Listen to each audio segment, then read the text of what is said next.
Assalomu alaykum hammaga. Bugun Suxoy tuman apparatni qabul qilib olganingizdan keyin qanday ustalovka qilish, qanday nastroyka qilishlarini ko'ramiz. Mana shu holatda strechlangan holatda Suxoy tuman apparatimiz keladi. Keyin komplektida balon qoraytiradigan chernitili bu 10 litr suvga 5 litr aralashtiriladi. 6 xil hidlari bo'ladi. Kompressor bo'ladi. Bular nimaga alohida beramiz? Ichida borsa, o'sha yetib borish jarayonida ichida muammo bo'lmasligi uchun alohida beramiz. Xo'sh, strechlangan holatda bo'ladi. Strechni ochganimizda shu yonboshida kaltlar joylashtirilgan bo'ladi. Kaltlarni olamiz. Xo'sh, kaltlarga raqam yozilgan. Birinchi raqam o'sha tepa boshqaruv paneldagi, ikkinchi raqam uchinchi raqam uchinchidagi yamoqda hisoblanadi.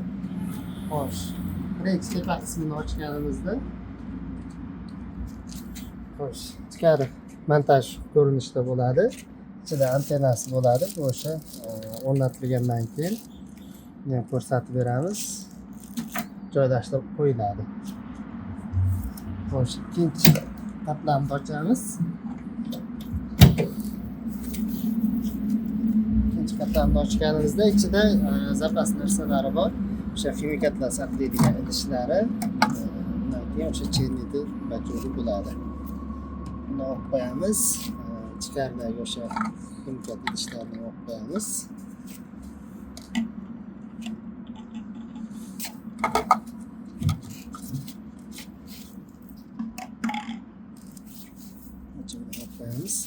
Xo'sh, ichida komplektida zapas zapchastlari bo'ladi. Buning ichida nimalar bor ko'rib chiqamiz. O'sha shlankasi bu havo yo'liga yoki bo'lmasam chernitilga o'sha qanaqadir muammo bo'lgan paytda ishlatish uchun zapas beriladi. Bu o'sha Suxoy tuman apparatimiz tenti va texnika bilasizlar, ekstrenniy vaziyatda o'sha tez servis ko'rsatish uchun zapas beriladi bu yerda. Termostatga bu o'sha tutun chiqaradigan shlankalarimiz, havo shlankalarimizni atrofini o'sha yashirish uchun qo'yilgan termostatga qanaqadir holatlarda o'sha yetilib ishlaydigan bo'lsa ishlatiladi. NFC kartasi, VIP karta, ili bunisi asnatga olib qo'yilgan karta hisoblanadi. Magnet klapan chernitga moslangan. Bunisi aniqrog'i cherniti. Bu yerda L gruppasi bo'ladi, ajratib olsangiz bo'ladi. Bunisi havoniki hisoblanadi. Shu yerda kompressor ulanadi. Hozir videoda o'sha to'liq ko'rsatamiz qanday ishlatishni. Bu o'sha zapas hisoblanadi buni. Keyin Suxoy tuman nasoschalari, o'sha ximikatlarni haydab beradigan nasos hisoblanadi. Bunda ham qanaqadir muammo bo'lsa, o'sha joyida bartaraf qilish uchun zapas beriladi. Bunisi bir-biriga bog'lanadi. O'zi kalta ishlatiladi. Hozir men yo'qolib qolmasligiga birlashtirib qo'ydim. O'sha Suxoy tuman tenti bilan montajda bir-biriga bog'lash uchun ishlatiladi. O'rtasiga o'sha 1-2-3 sm atrofida shlanka qirqib ishlatiladi. Havoda qanaqadir vaziyatlar bo'lsa, o'sha shlankadan qirqib o'rniga qo'yish mumkin. Keyin bular agar ishdan chiqqan holatda o'sha zapas beriladi, o'rniga qotib qo'yib ishlatsa bo'ladi. Nihoyat eng asosiysi yerga mahkamlash uchun anketamiz joylashtirilgan bo'ladi. Xo'sh, hozir buni qanday foydalanish haqida ko'rib chiqamiz. Anketlar olib qo'yamiz. Xo'sh, qanday qilib ustanovka qilamiz? Birinchi navbatda ichkaridagi 22 bolt bo'ladi. Boltlar yechib olamiz. Ular yechganimizdan so'ng bizda xuddi mana shunday pastavka qo'limizda bo'ladi. Xo'sh, buni o'sha odamlar ko'tarib turgan paytda ajratib olsa bo'ladi. Keyin ushbu pastavkani ustanovka qiladigan joyimizga misol uchun shunaqa joy bo'lishi mumkin. To'g'rilab o'rnashtirib olamiz. Bolt o'rnlarini metkalab perforator yordamida teshib olamiz. Teshganimizdan so'ng o'sha plastmassalarni kiritib, ushbu anka yordamida o'sha mahkamlab qo'yiladi. Mahkamlab qo'yilgandan keyin buni o'sha odamlardan ko'tarib ustiga kiydiriladi. Kiydirilganda xuddi shu holatda bo'ladi. Boltlar yana joyiga mahkamlab qo'yiladi. Shu bilan ustanovkamiz nihoyasiga yetadi. Endi hozir qanday zapravka qilib ishlatishini ko'ramiz. Xo'sh, hozir ustanovka qilingandan keyin qanday kompressorlar joylash, ximikatlar qanday tayyorlash va zapravka qilish ko'ramiz. Xo'sh, birinchi navbatda kompressorni olamiz. Olganimizdan keyin buni o'sha pitaniya beradigan simi, kabeli va bu yerda havo haydaydigan perxatniki bor. Shu joyini shlankasini kirdirib qo'yamiz. Kirdirganimizdan so'ng o'sha kompressorni ehtiyotlik bilan ichiga joylaymiz. Mana shu holatda to'xtaydi. Keyin kabelni bu yerda o'sha alternativga ulab, kabelni jimg'arib qo'yamiz. Mana shu holatda generatorimizni kompressor joylashtiriladi. Bundan keyin o'sha generator idishimizga buni tayyorlab olamiz. 10 litr suvga 5 litr aralashtirib, tayyor zapravkamizni buni ichiga quyamiz. Quyganimizdan keyin mana shu holatda shlankasini tashab, chiroyli qilib qotirib, ichkariga joylashtirib qo'yamiz. Mana shu holatda joylashadi. Shu bilan generatorimiz ishlatishga tayyor bo'ladi.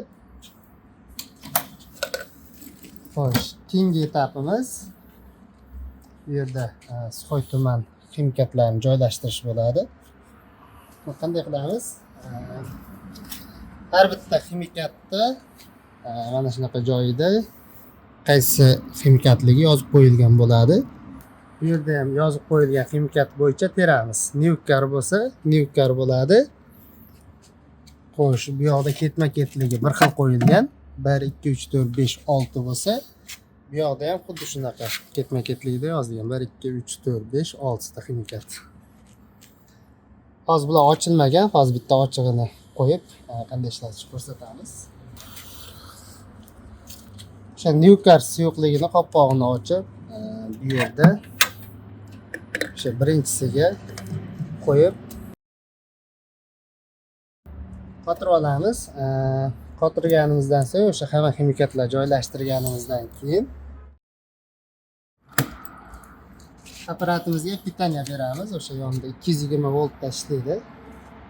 220 volt ulaganimizdan keyin ichkarida birinchi avtomat sistemani ishga tushiradi. Yoqamiz.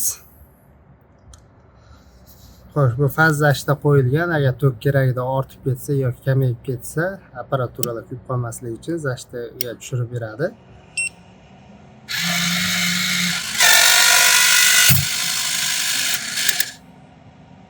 Bu sistema ishga tushdi.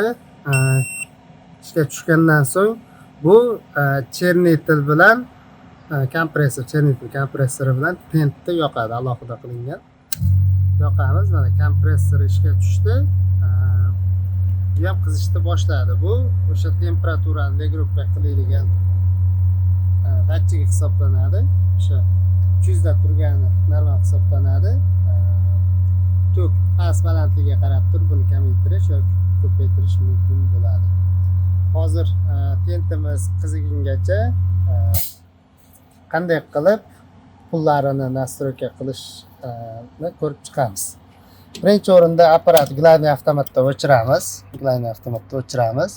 Keyin qizil knopkani bosgan holatda yoqamiz. Ozgina kutamiz fazlashda ishga tushgungacha.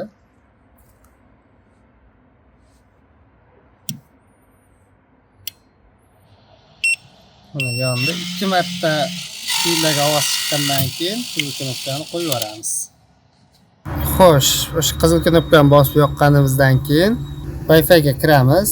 Promoy versiya 1 degan Wi-Fi ga bog'lanamiz. Bog'langach, Google ga kiramizda IP adresini teramiz. Ushbu IP adresni terib, qidirishni bosamiz. Bosganimizda bizda xuddi shunday sozlamalar oynasi chiqib keladi. Newcar deyapti. Newcarda narxi pastda price deb qo'ygan. Narxi yoziladi. ikkinchi funksiya okeanda narxi belgilanadi. Agar o'zgartirish kerak bo'lsa, misol uchun 65 ming qilish kerak bo'lsa, o'chirib turib 65 ming so'm qilib belgilanadi. Bu 1 minut uchun narx hisoblanadi. Shunga qarab narx belgilab qo'ysalar bo'ladi. Qolgan funksiyalar ham xuddi shunday nastroyka qilinadi. Bu yerda balon qoraytirish 5 ming so'm qilib qo'yganmiz 1 minut uchun. Xuddi shunday. Ikkinchi nastroyka oynada ekranda chiqadigan yozuvlarni o'zgartirishimiz mumkin. Suxoy tuman turibdi. Xushbo'ydan bahra oling deb yozilgan. Agar galochkalar qo'yiladigan bo'lsa, tekstlarimiz ekranda bigushi bo'lib yurib turadi. Bu 25 o'sha ekranda yozib o'tish tezligini o'zgartirib beradi. Hamma narsa o'zgartirilgandan so'ng saqlash bosiladi. Konfiguratsiya bu o'sha hafta kunlariga bonus sistemalar yoqish uchun ishlatiladi. Misol uchun dushanba kuni 50% bonus bermoqchisiz. O'sha hafta kunlariga belgilab bonus yoqib qo'yiladi. Hozir 10% dan bonus yoqib qo'yamiz. Har bitta kun uchun saqlandi. Bunisi summaga nisbatan bonus hisoblanadi. Misol uchun 10 ming so'mdan agar 10 ming so'm va 10 ming so'mdan baland pul tashlaydigan bo'lsa, 20% bonus ber. Saqlab qo'yamiz. Agar yondagi galochka yoniq bo'lsa, mana shu bonus doim aktiv holatda bo'ladi. Buni o'sha bir nechta bonusaviy sistemalar kiritib qo'yishimiz mumkin. Misol uchun 15 ming so'mdan ko'p tashlasa, 25% bonus ber deb turib saqlab qo'yishimiz mumkin. Summani xohlagancha davom ettirsak bo'ladi. 5 xil summa kiritishimiz mumkin bo'ladi. Yana bir eslatma, hafta kunlaridagi bonuslar o'chiqligida bu bonuslar aktivlashadi. Xo'sh, bu yerdagi bepul kutish vaqti, misol uchun pul solgandan keyin 5 minutdan keyin buni 3 minut qilib qo'yamiz. 3 minutdan keyin bepul kutish vaqti tugaydi. Undan keyin pastdagi har sekundaga 100 so'mdan yetish boshlanadi. Pastdagi sekundlar bunga aloqasi yo'q. Ularga tegmagan ma'qul. Pastda sanani to'g'rilashimiz mumkin. Misol uchun 19:02 bugungi sana 15-chi may hisoblanadi. 5-oy 25-yil saqlab qo'yiladi. Undan keyin networkingga o'tamiz. Bu yerda viziv knopkasi ishlash uchun biznes egasi o'z nomerini yozib qo'yishi mumkin. Bizda o'sha standartni 7748 qo'yilgan. Bu yerda o'sha yoq atrofga ulanadigan Wi-Fi nomi kiritiladi. Pastiga parol kiritiladi. APN internet turgani ma'qul. Saqlash bosiladi. Klikka ulash davomida o'sha server ma'lumotlari bor. Shulardan foydalanib klikka registratsiya qilinadi. Bu yer esa o'sha NFC-sini kalt hisoblanadi. Qolgan mo'lkalarga ham xuddi shunday qilib NFC key joriy qilib qo'yilsa, hammasi bir-biriga связанный bo'lib ishlaydi. Buni ham o'sha o'zgartirib saqlab qo'yiladi. Xo'sh, update rejimi bu yerda agar qanaqadir apparatda yangilanish bo'lsa, biz faylni tashlab beramiz. O'sha faylni tanlash orqali qaysidir faylni tanlash orqali update'ni bosib yangilab olish mumkin bo'ladi. Undan keyin restart bosamiz. Sozlab bo'lgandan so'ng apparatimiz bir o'chib yonib aktiv holatga o'tadi. Mana soatimiz 19 dan 3 minut o'tdi. Wi-Fi ga ulanmoqchi bo'lyapti. Wi-Fi yonimizda bo'lmaganligi uchun ulana olmayapti. Hozir ichida pullarni eslab qolgan. Hozir qizib ham bo'lgan bo'lishi kerak. Tashlatib test qilib ko'ramiz. Mana hozir tok hech qanaqa tok tortmayapti. Tentimiz qizib o'chgan. Tokimiz 225 volt ekan. Kompressorimiz ham o'chiq holatda turibdi. Bitta hozir birinchi ximikatni test uchun qo'yib tekshiryapmiz. Ishlatib ko'ramiz. Xo'sh, pul solamiz. Hozir ichida puli bor. Endi Ultra test qilish uchun pul solamiz. 2000 so'm pul tushdi bonusi bilan birga. Endi hozir ishlatib test qilib ko'ramiz. Ushbu ishlankamizda o'sha mashina oynasidan yoki ventilyatsiya havo yo'li orqali tutun berishimiz mumkin. Hozir bizda birinchi ximikat borligi uchun bitta ishlatib test qilib ko'ramiz. Bosamiz. Tuman chiqishni boshladi.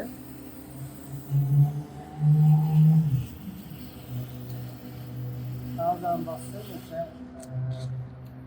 YouTube shu vaqtda tushunib qoldi. 10 ming so'mlik ishlatibmiz hozir adashmasam.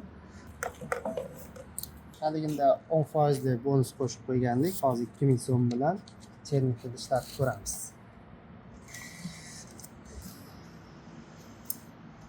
2200 so'm tushdi 10% bonusi bilan birga. Bosamiz, bosgan paytimizda ishlamaydi. O'sha chernitel tugmasini bosib, sepish orqali sepib olishimiz mumkin bo'ladi. Hozir bu suv turibdi ichida, suv orqali kesib turganmiz. Boshida ishlatgan paytda chernitel keyoyingacha o'sha shayklarda ko'rinadi chernitel. Ozgina vaqt ketadi, o'sha test qilib chiqarib olish kerak bo'ladi birinchi zapravkasida. Xo'sh, hozir qanday qilib Wi-Fi ga yoki sim kartaga bog'lashni ko'rsatamiz. O'sha ochgan paytimizda ichidan maxsus antennasi chiqqan bo'ladi. Buni o'sha orqa tomonda maxsus teshik yordamida antenna kabelini o'tkazdiramiz. Buni o'sha baland tez yaxshi ochiq joyga magnit orqali yopishtirib qo'yamiz yoki o'sha mahkamlab qo'yamiz. Kabellarni o'sha ichkarida akkuratni qilib olib o'tib, bu yerda light yozilgan lightga antennani ulaymiz. Agar sim karta solib foydalansak, bu yerda vyukulchator ham o'sha lightga qo'yib qo'yiladi, shunda sim kartada ishlaydi. Agar biz Wi-Fi orqali ishlatmoqchi bo'lsak, buni vyukulchatorni Wi-Fi ga qo'yamiz. Wi-Fi ga qo'yilgandan keyin antennani ham o'sha Wi-Fi nikiga qotirib qo'yishimiz kerak bo'ladi. Wi-Fi ni hali sozlamalar oynasini ko'rsatdik. Nomini, parolni yozib qo'ysangiz, o'sha avtomatik o'zi bog'lanib ketadi. Keyin pullarni qanday olamiz yoki pul tiqilib qolsa qanday bartaraf qilamiz degan savol bo'ladi. Xo'sh, birinchi navbatda mana o'rtasida temiri bor. Mana bu yerda ko'rishingiz mumkin. Mana qulfidan yechilyapti. Ochib turib, ichidan summalarni olsak bo'ladi. Bu ozgina noqulayroq bo'ladi, lekin tez bo'ladigan etap. Xo'sh, ikkinchi yo'li mana bu yerda maxsus tutqichi bor. Tutqichni bosgan holatda temirini tepaga ko'tarsak, mana bu yerda soyi bor. Soyiga to'g'ri kelgan paytda sug'urib olsak bo'ladi va ochib ichidagi summalarni bemalol olish imkoniyati bo'ladi.